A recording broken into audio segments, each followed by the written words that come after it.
goodness, and I'm going to try not to read this, but if I don't look at my notes, we'll be here until supper time. So, chapter 18, if you got your Bibles, and I know you're religious, talk 12 stakes the second half of chapter 18, a chapter which is entirely about justice. And while you're turning to chapter 18 and verse 13, let me remind you of where we are in the narrative flow. I'm not going to try to draw it today because it'd take too much time. After the plagues in Exodus 7 through 11, we had the Passover, and that is given by way of remembering the mighty act of Exodus. The Exodus out of Egypt is recorded, noting the many other people, or the King James mixed multitude, who went out with them. And then we have the institution of the redemption of the firstborn ceremony, which is also to remember the passing over of the firstborn. So there's two things, the Passover festival and the redeeming of the firstborn. Israel moves to the Red Sea, where yet another mighty act of justice is executed against Pharaoh and his army, and a positive act for Israel, who are saved and redeemed. I'm using the biblical terms there. And in this event, God gains, as we saw last week, glory for himself, which is a very interesting motif. The salvation and redemption at the Red Sea is celebrated and commemorated in a song of Moses. I have on my shelf at home a book called Hymns of Justice. And it's just interesting, I hope you begin to think about this, how many hymns have justice in them? And bless his heart, Phil Johnson picks those out. Have you noticed? He really does try to do that.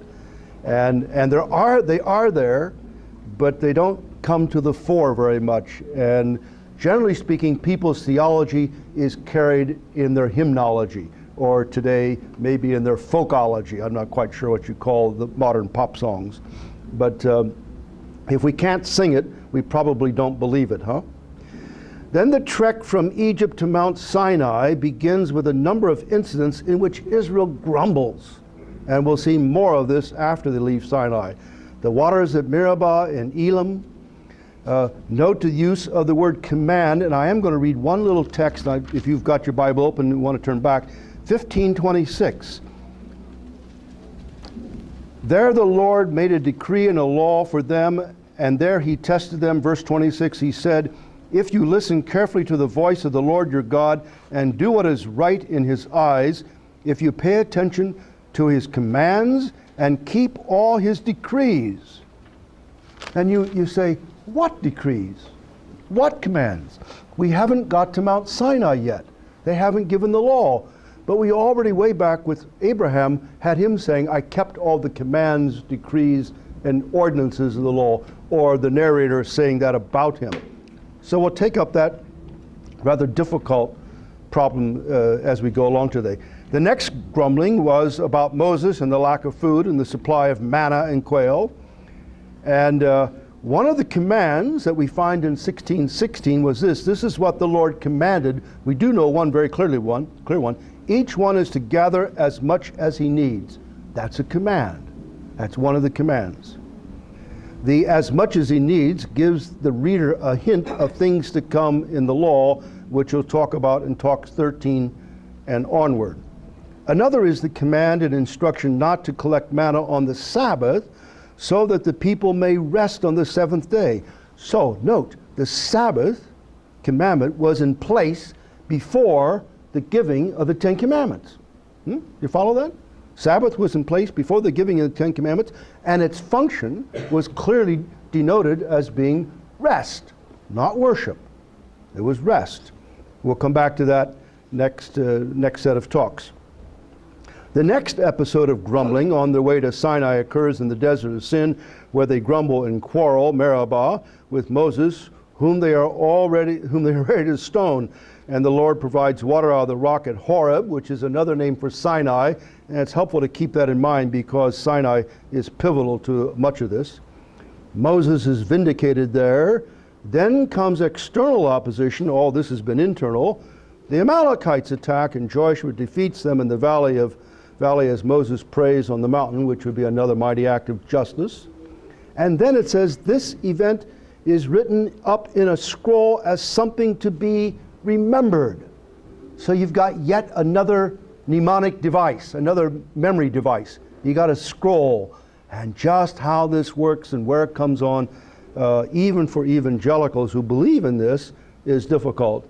Non-evangelicals would simply say, this didn't happen until the time of Josiah, and it's all retrojected to the time of Moses. This brings us to the Jethro-Moses visit, in which Jethro is converted, or at least has his faith significantly upgraded, as Moses proclaimed the mighty act of justice at the Exodus to him. And we did that last week. But the visit does not stop there. Jethro then turns around and advises Moses about the breakdown, or perhaps the inadequacy, of the judiciary system, and therefore of the just society that is just beginning to be formed. So you've got Moses talking to Jethro about mighty acts of justice. You've got Jethro talking to his son-in-law, Moses, about the inadequacy of the judicial system. So everybody's talking justice in Exodus chapter 18. I'd never seen that. Huh? Do you see it? Or my wife says you find justice under every rock. And my response is, under every rock there is justice. I mean, that's why I find it. But you need to be careful in this sort of game, and I hope that you will hold me accountable for that. So today, the Jethro is advising Moses on the establishment of an adequate judicial system, which I take to be the foundation of a just society. And to me, it's striking that this passage occurs so early, even before we get to Sinai. God knows that we've got to put right the judicial system. Or to put it even more sharply, God puts in place the judicial system before he puts the tabernacle in place. Did you hear that?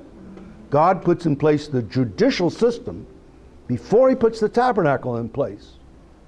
So it gives us something, I think, of the priorities of God. Now, quickly, let me just make 4 statements about this before we look at the text. We observed that this is a judicial upgrade. It's not a reform. We'll encounter reform in the judicial system in the time of the kings.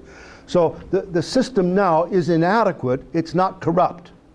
Later it becomes corrupt, and the kings, and especially the prophets, will have to deal with that. Secondly, Moses is already functioning as a judge, so this is not the inventing of a totally new system, but it is, and I've chosen this word because it's so modern, isn't it? We all get upgrades, don't we? I have paid my software company thousands of dollars to be upgraded, right? I mean, they sold the thing to me for $100. They didn't tell me I'd have to pay out another $2,000 to be upgraded every 6 months, right? I mean, once they got the hook in the fish's mouth, they've got me. And so this is an upgrading of an existing system from 2.1 to 2.6 or something. 3, that this system is in place before the giving the law, which law will later also speak about the appointment of judges and qualifications. So it's already there before we get to the law, which again spells this out in a bit more detail. 4th, that this upgrading of the judicial system comes as one of the first fundamentals in the nation building, and in particular the construction of a just society. I think I've already made my bleat about that it comes even before the tabernacle. It is from God's point of view absolutely foundational. Now, I've not done a lot of preaching in this class, at least I don't think I've done a lot of preachings, but let me go off to preaching, or meddling, as you please. I think that there are huge implications from this insight for those who, like myself, come from a country where the judicial system is basically adequate. I know there's some problems in America, but it's basically adequate.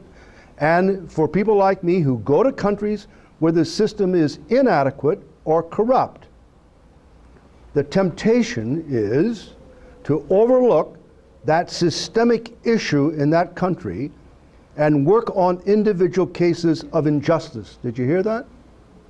To turn a blind eye to the systemic problems, maybe because I'm so ethnocentric it never occurs to me that the system is broken, although how one can live in places and not know that, I'm not quite sure. At NEGST, maybe 10 years ago, I heard very clearly bright young African students criticizing an American-based legal rescue operation which turned a blind eye to systemic problems in Kenya. They had come and rescued one person from jail, and the students just peppered that organization with questions. Why don't you change the system so the guy didn't go to jail in the first place? Yeah, I mean, you see that, don't you? Well, it's dangerous to do that. We pause to underscore that laws were already being observed. We had that in Exodus 15, and sacrifices were already being offered, Exodus 18:12, before the formal giving of the law and the establishment of the tabernacle. So perhaps we are to understand that the already existing judicial system, laws, and sacrifices simply lead up to and are culminated in the official promulgation at Mount Sinai of the law and the establishment of the tabernacle. Or put a little differently, the final giving of the law at Mount Sinai did not come out of nowhere. Moses didn't wake up some morning and God said to him, "Hey, Moses, it's about time we had a law or two." No. They already had lots of laws. So I would take Mount Sinai to be a codification of existing laws, probably which would be case studies law, causistic laws, if you do so and so right, and then the apodictic laws, as they're called, thou shalt. We've not heard that before. And we'll talk about that in Talk 13 and onward, just how the law works and how it's structured. But the idea that the law comes out of nowhere doesn't make sense with what we've already read in the text, does it? We've already got sacrifices, we already got laws, they're already observing the Sabbath. I mean, they know these things. Now I want to focus in detail on the text. If you got your Bible open, I'm going to go verse by verse and read the verse and then try to work on it with you. Verse 13 of chapter 18. The next day Moses took his seat, and body language is always important. You sit down to judge. Took his seat to serve as judge. Now notice that word, for the people. And they stood around him from morning till evening. Now, two comments on this. First of all, the word judge there is shapat. We've had that before, haven't we? It actually occurs 6 times, but only 3 of them is it rendered judge in the NIV. The other 3 are rendered decide. If you read the King James, they stick with judge, and you get it, I think, 6 times. So the NIV somewhat obscures the clear fact that this passage has justice language at the beginning, at the middle, and at the end. So when you see the word judge, it's shapat. When you see the word decide in the NIV, it is also shapat. The judge judges, the judge decides. So this is really a justice passage. The vocabulary is loaded. Now the real problem in the passage is what we read in verse 14. Jethro stood there and watched Moses with all these people around him from morning until evening. There is a problem with the caseload. There are too many clients and only one judge, and he spends a whole day and he is sitting alone. And I want to pay special attention to that word alone. All right, now verse 14. When his father-in-law saw all that Moses was doing for the people, he said, "What is this you are doing for the people? Why do you sit alone as judge while all these people stand around you from morning until evening?" Now I just find it interesting that he asks questions. I wish I was an expert in Midianite culture. And maybe this is the way you do it. After all, Moses is the old one. We'll talk about this. And he could have talked pretty pointedly to his son-in-law. But instead of doing that, he asked questions. And, that's a pretty smart way of getting to it, isn't it? And we want to look at these questions. And Moses hears these questions. But I want you to note the word alone there. What is this you're doing for the people? Why do you alone? And I think that's probably the nub of the whole problem. Sit as judge while all these people stand around you from morning until evening. The judicial system is not really working. People are not getting justice because they come and stand in line all day and maybe they never get their case heard. Or at least it's a long, difficult procedure to come and stand in line and to wait for this justice to happen. Now, here's Moses' response, and notice what he responds to and what he dodges. Verse 15, Moses answered him, because the people come to me to seek God's will, or as the RSV says, to inquire of God, whenever they have a dispute, it is brought to me, and I decide, shapat, I judge, between the parties and inform them of God's decrees and laws. So Moses in his answer really only responds to the question about what he's doing. He doesn't really answer the question about the delay, at least not in a direct sort of way.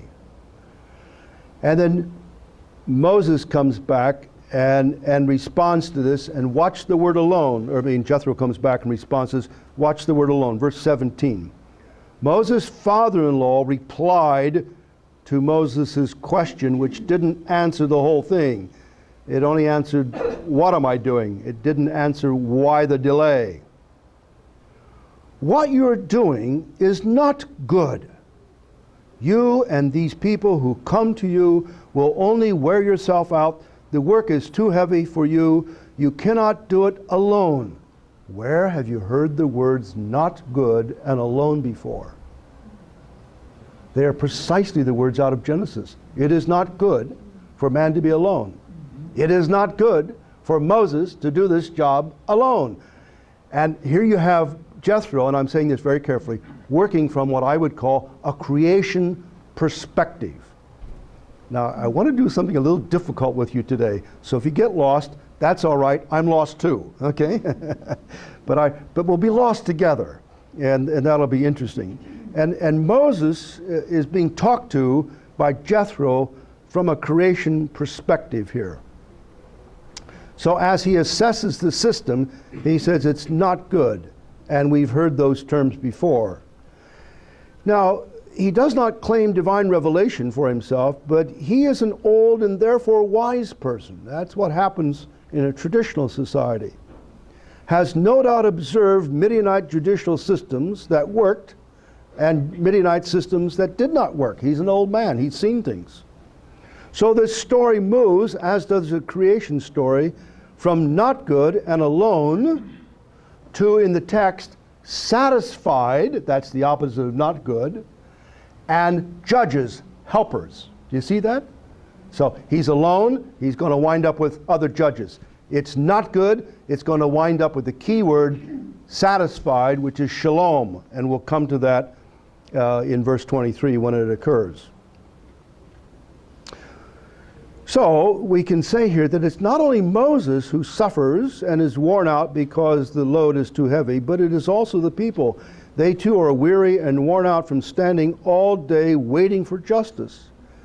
There is the danger here that justice delayed becomes injustice. Now, I really haven't lived in America for so long, I'm out of touch with what happens in America, but I can tell you that in other countries, cases sit and sit and sit and sit, and in many cases in the system, the person accused sits in jail. They're not out on bond. And it can be delayed, and the system can only move forward if certain, and I don't want to be too rude about this, but if certain things happen to the system, all right? You can fill in the blanks. And so justice delayed becomes injustice, or if I may borrow from William Gladstone, justice delayed is justice denied. So justice, to be just, and we've said this before, justice has to be done justly. Remember that word in the middle of the star? And now I'm going to fill out what it means to do justice justly. Justice to be done justly has to be done in a timely fashion. What does it mean to do justice justly? It means, first of all, to do it in a timely fashion. If justice is delayed, then there's real problem. Now, I want to take a little excursion, and, if you get lost, that's all right. Jethro, the advisor, is understood within an ancient Near Eastern setting. So Jethro invites Moses to listen now to me, and I will give you some advice, and may God be with you, verse 19. But why should Moses listen to Jethro? Did not Moses just convert Jethro? Why should Moses, the lawgiver, why should Moses listen to Jethro? He just got him saved, or at least upgraded his experience. Moses does listen, and the reason why is embedded in the social world of the story. Every reader who stands in the traditional world knows that elders are to be respected because they are wise. And those of us who are young have a very difficult time with the text because it's not age that counts anymore, it's the ability to move quickly in text messaging, right? Or the manipulation of iPod. It all lies with technology. And those that got technology are in, and those who don't got technology are out, right? And so we've virtually stood the thing on its head. So it's hard for us to understand what's going on in this text. Jethro is clearly older than Moses. He's the father-in-law. And so he is to be respected. One listens to one's elders in a traditional culture, or at least they're supposed to. Now, this is not to say that all older persons are wise, but reflection upon years of experience can and should lead an older person to wisdom. The Proverbs, which although they come later in the canon, undoubtedly go back to very early days in terms of their origin, speak of a wise man observing a lazy person who fails to work in his vineyard and comes to ruin as a result. From this, the wise person draws wisdom. And so Jethro has observed a great deal, and one of the things he's observed is how judiciary systems work and don't work, and so he's bringing that wisdom that he's accumulated and is now passing it on to Moses. Now, there are echoes not only of the creation language in the text, not good and alone, but also wisdom language, which is rooted in the creation perspective, rather than a thus saith the Lord of the law and the prophets perspective. That is, when we get to the wisdom literature, it's, my son, listen to me, I will tell you something, isn't it? It's not, the Lord said to me, and I'm going to pass it on to you. It's a very different sort of thing, and we will struggle with how the wisdom literature fits into the canon as a whole, or more appropriately for our task, how it fits into the storyline as a whole. Now, the specific echo of wisdom language are found in the words here, you and these people who come to you will only wear yourselves out. Do you see that? You'll only wear yourselves out. The word wear out is nabal. Actually occurs twice here, it's doubled. Hebrew makes the intensive by doubling it. And nabal in other passages has the sense, in Proverbs 30, of foolish. So it's the opposite of the wise man. Although it can also mean to fade and other things. Maybe, and I'm not quite so sure about this, Jethro is gently saying to Moses that what he is doing is foolish, or perhaps a little less harsh, what you're doing is not wise. Therefore, Jethro gives him advice. Advice is linked to wisdom. Pride only breeds quarrels, but wisdom is found in those who take advice. Proverbs 13. And the invitation to a son to listen also brings to mind the opening declaration of Proverbs, listen, my son, to your father's instruction, and do not forsake your mother's teaching. So Jethro is a priest and a wise man, a sage of Midian, and thus speaks wisdom. And wisdom is the foundation of administering justice, but this motif becomes more explicit later in 1 Kings 3 and elsewhere. Now, let me just pause for a minute and note that Moses, the believer, is receiving wisdom from a man who probably has just become a believer, a member of the covenant. And while I reject the idea that Jethro taught Moses about the Lord, the so-called Canaanite hypothesis that we looked at a couple weeks ago, I do accept the idea that this non-Israelite has imparted wisdom to Moses, the Israelite. Can I say that again? This non-Israelite has imparted wisdom to Moses, the Israelite, which he accepts. Which is very interesting. One of the troubling aspects of Israel in its relation to its neighbors is how do they relate to the neighbors in terms of what they learn from them and what they reject. And we'll spend a lot of time paying attention to that. At least in the early history of Israel, there seems to be fairly good relations between Abraham and his sons and grandsons, and there's neighbors, culminating in the relations with Joseph in Egypt. Now, there's some obvious exemptions to that, Sodom and the Dinah story. Later, the relation with the neighbors is strained and even hostile. The enslavement in Egypt, the opposition of the Midianites and others as they pass through the desert on their way to Canaan. But we need to realize that in Jethro's case, Moses learns, he listens, he learns wisdom about the administration of justice from one who probably has been an outsider to Israel all his life. Now, let me just add another piece and you'll see where I'm going. Later in the Proverbs, it seems fairly clear to most scholars that a large section of the Proverbs have been borrowed from Egyptian wisdom literature that predates the Proverbs. That's fairly standard take.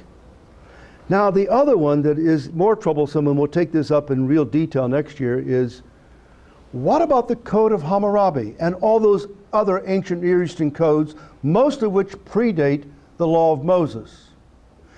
Does the law of Moses incorporate some of those things into it?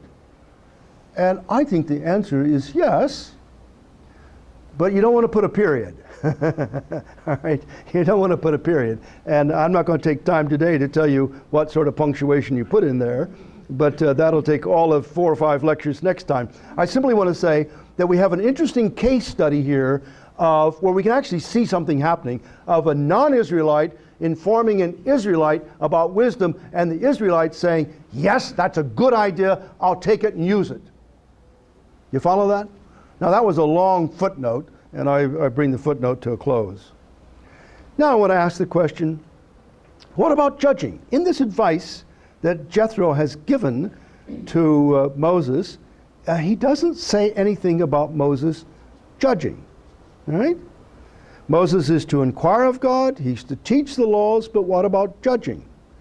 Jethro does not mention judging as one of the tasks of Moses.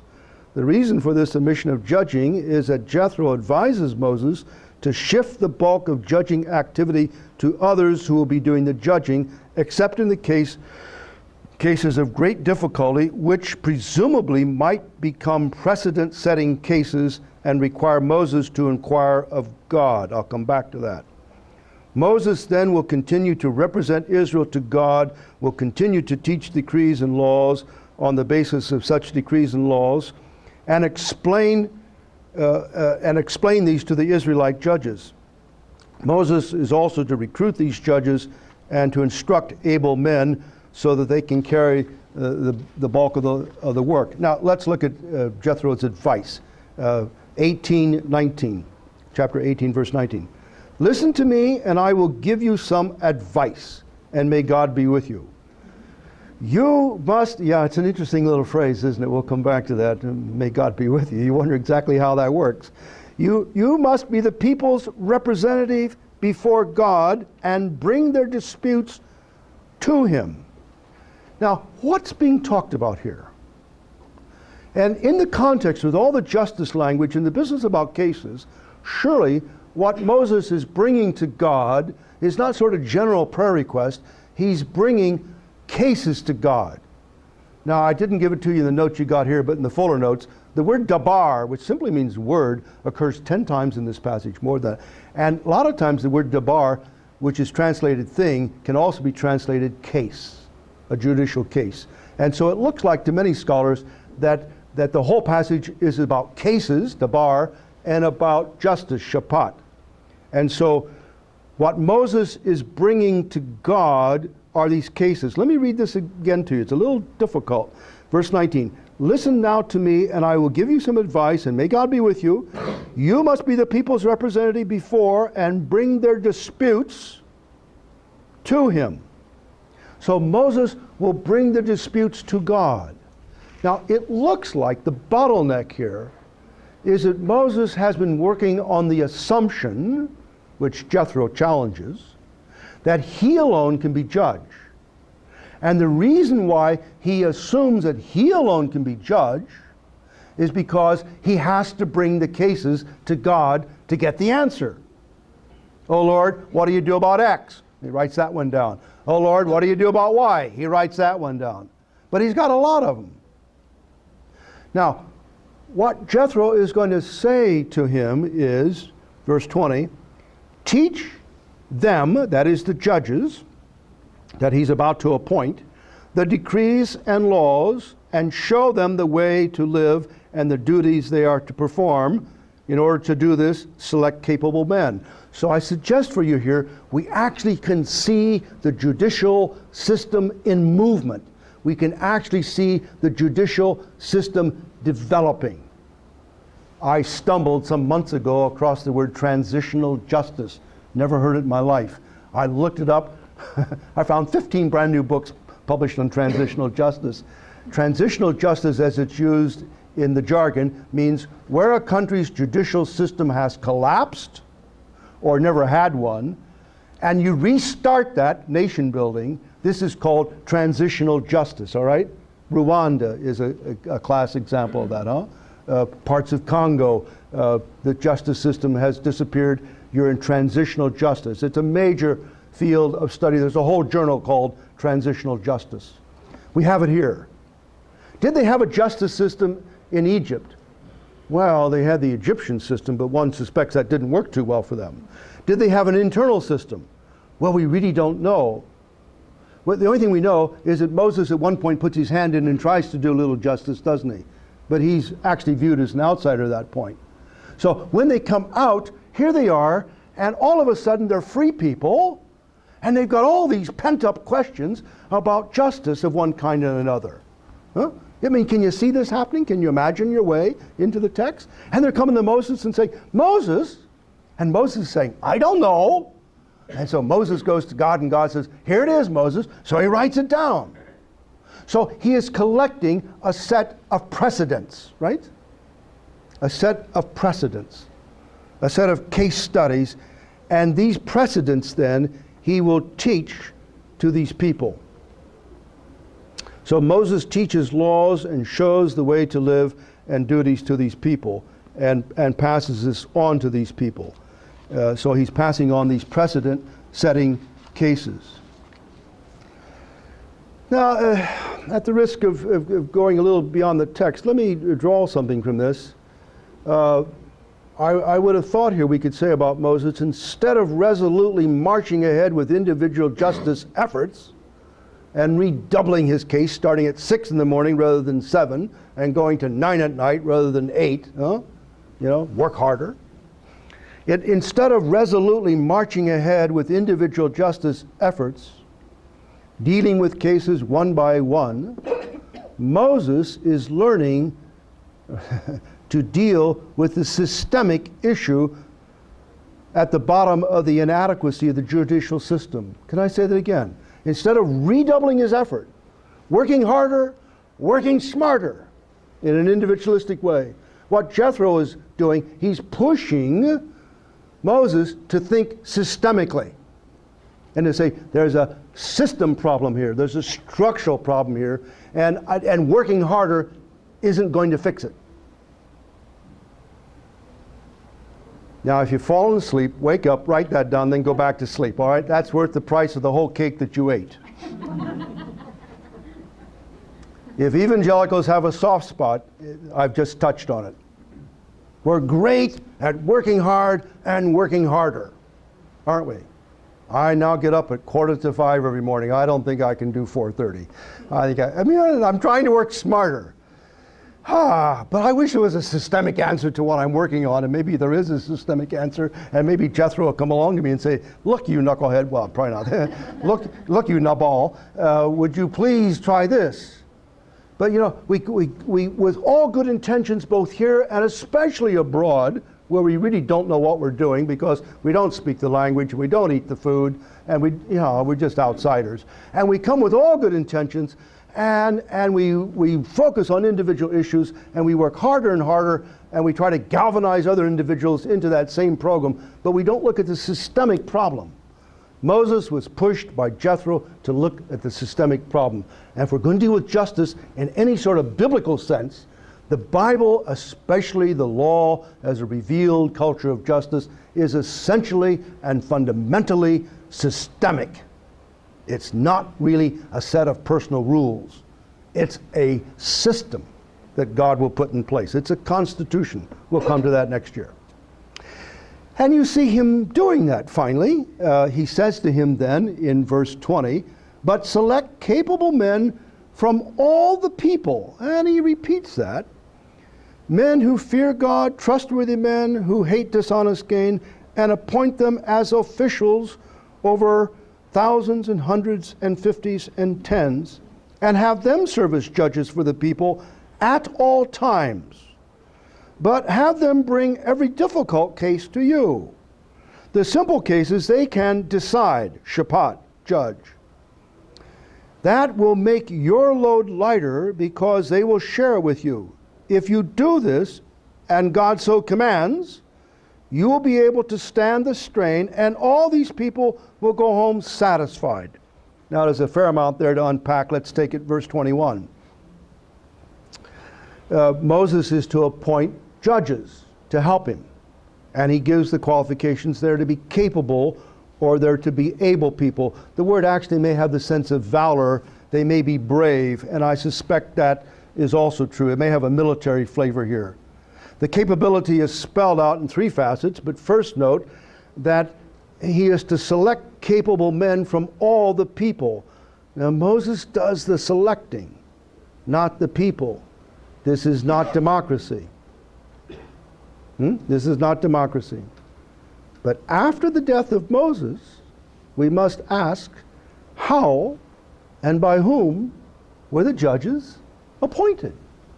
Because Moses is gone. Joshua doesn't appoint judges. And in the book of Judges, they just occur, don't they? They happen.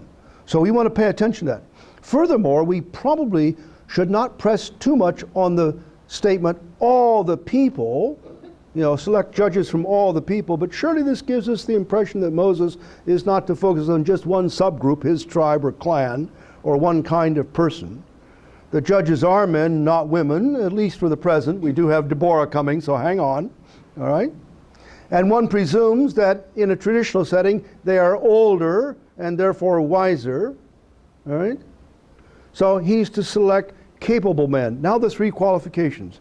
They are men who fear God. We've had the fear of God talked about before. When you talk about Abraham, he offered his son, and God says, "I see that you fear me." And Joseph said, "I won't harm my brothers because I fear God." The fear of God probably simply means the reverence for God, although it may have overtones of actually being afraid. So I'm not going to work too much on the fear of God. We'll come to that later in the wisdom literature, and we'll work on that in more detail. I'd like to work on trustworthy, emeth. It's a difficult word. And when you look at the dictionaries, there's a lot of literature on it. And it's a wide-ranging word.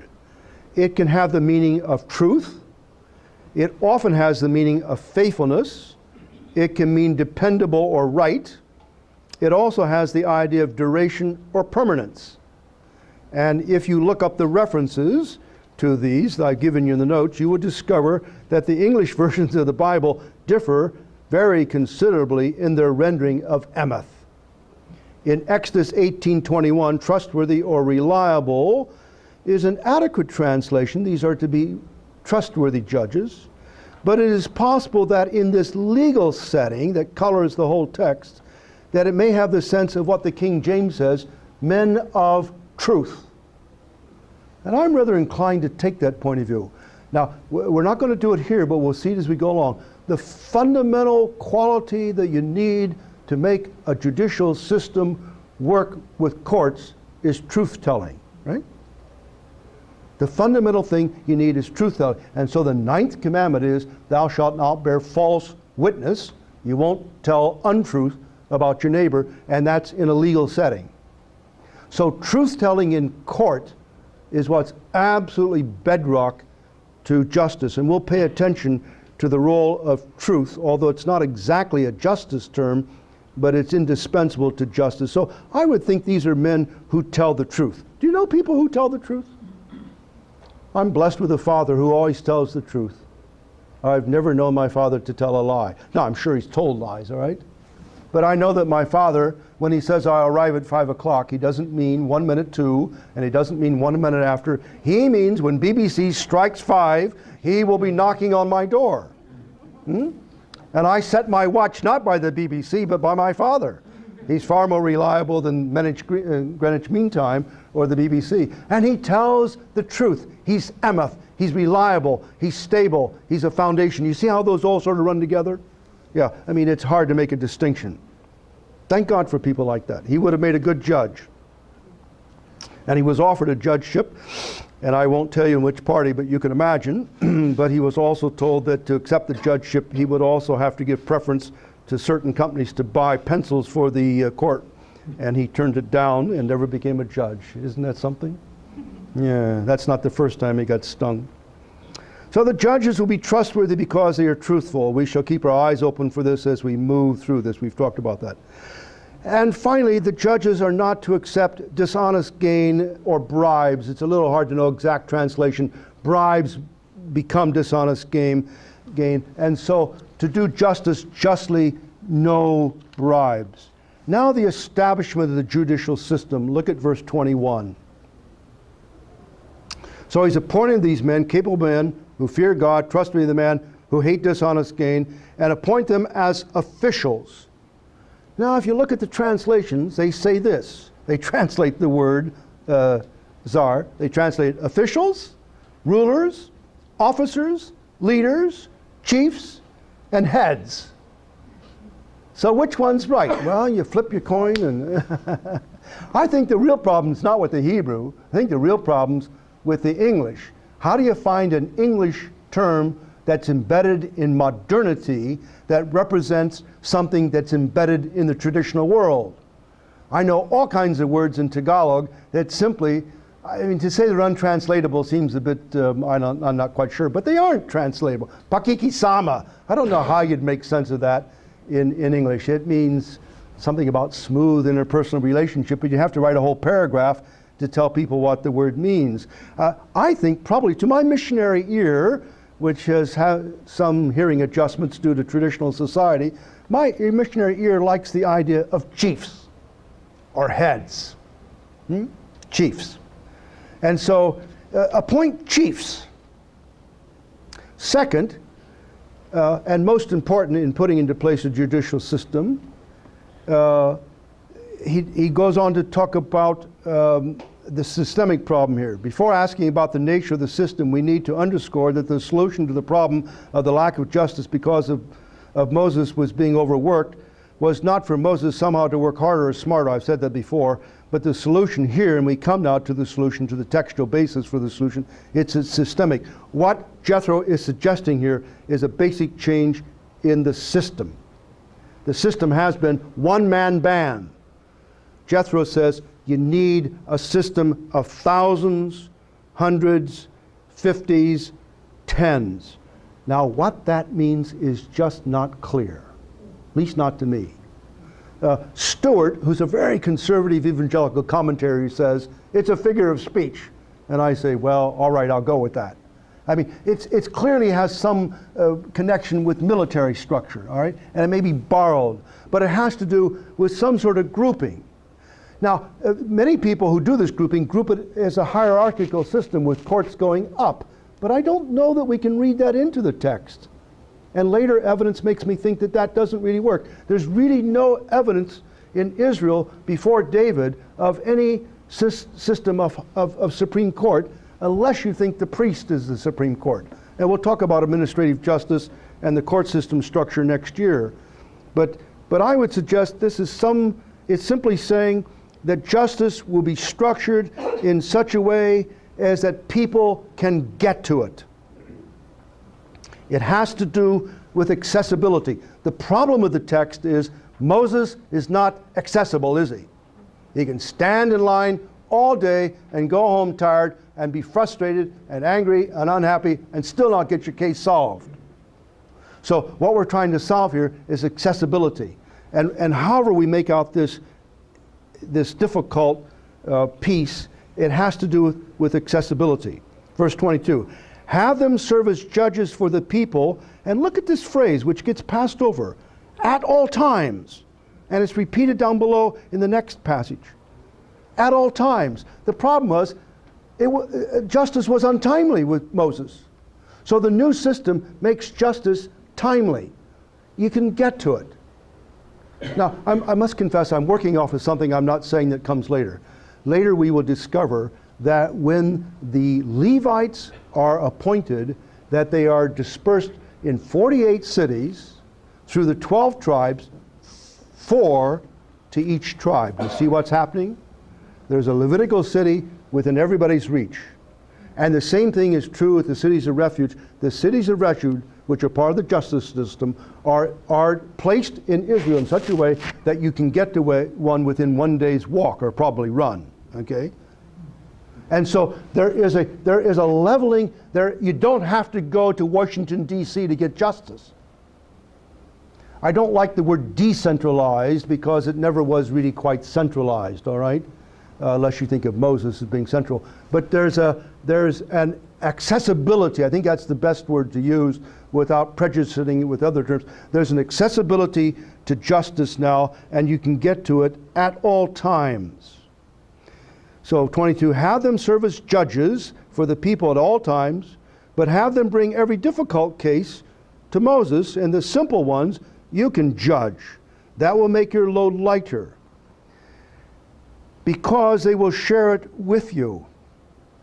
Now the result, and I must confess, when I read this a couple days ago, I could hardly believe my eyes, and I do want to quote a proverb which you shouldn't believe in. Blessed are those who read Hebrew, for they shall find all the secret meanings. I really don't believe that, and although I've taught Greek for many years, I think the answer lies in understanding the social world of the Bible, not the Greek, although if you're going to be a teacher of this, you need to know some language. But let me read verse 23 to you. If you do this, and God so commands you, and there's that phrase again, you will be able to stand the strain, Moses. He's about to crack under strain. And all these people who are also under strain will go home what? And you know what Hebrew word lies under there, don't you? It's the only Hebrew word you know besides amen. What's the other Hebrew word you know? Shalom. And that's it. Shalom. Which means health, prosperity. When you meet someone, you say, how's your shalom? You can see it in the Bible. Look up shalom, you'll see that. And so, let me say very simply, justice put in place leads to shalom. And that shalom has two parts, biblically speaking, prosperity and safety. Now this is worth the price of the whole class, so let me say it again. Justice leads to shalom, which peace is the wrong translation. And it has two parts, prosperity and safety. You want prosperity? Want safety? What should you do? Build bigger fences and keep them out. Lower the taxes, or raise the taxes, depending on which party you belong to. No. From the biblical perspective. And we stand outside of all parties. We stand in judgment over all political systems. For God does. In the biblical answer, the answer is justice. The answer is justice. I'm an American, and I'm happy to be an American. And I will put my flag out tomorrow. But I'm basically a Christian. I'm basically a Christian. And justice comes before being an American. Do you accept that? More important to be just than to be patriotic. And sometimes being just may actually caused me, like Jeremiah, to be unpatriotic. We'll get to the story of Jeremiah. Very unpatriotic.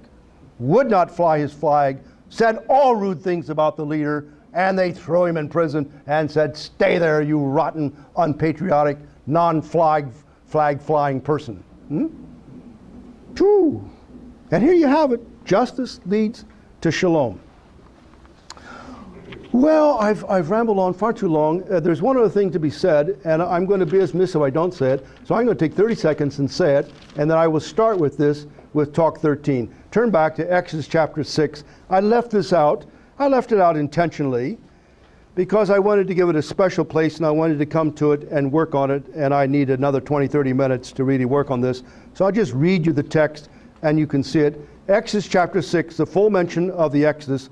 Therefore say to the Israelites, I am the Lord, will bring you out from under the yoke of the Egyptians. I will free you from being slaves to them. I will redeem you with an outstretched arm, with mighty acts of Shephatim, justice. And then the passage that I didn't comment on, but it's the center, at least in the literary structure, and I think the center otherwise. It says, I will take you as my people, and I will be your God. I will take you as my people, and I will be your God. It's the first time that that formula is mentioned in the scriptures. All right? And that formula becomes very central. So at the very center of the formation of a just society stands this formula. You will be my people, and I will be your God.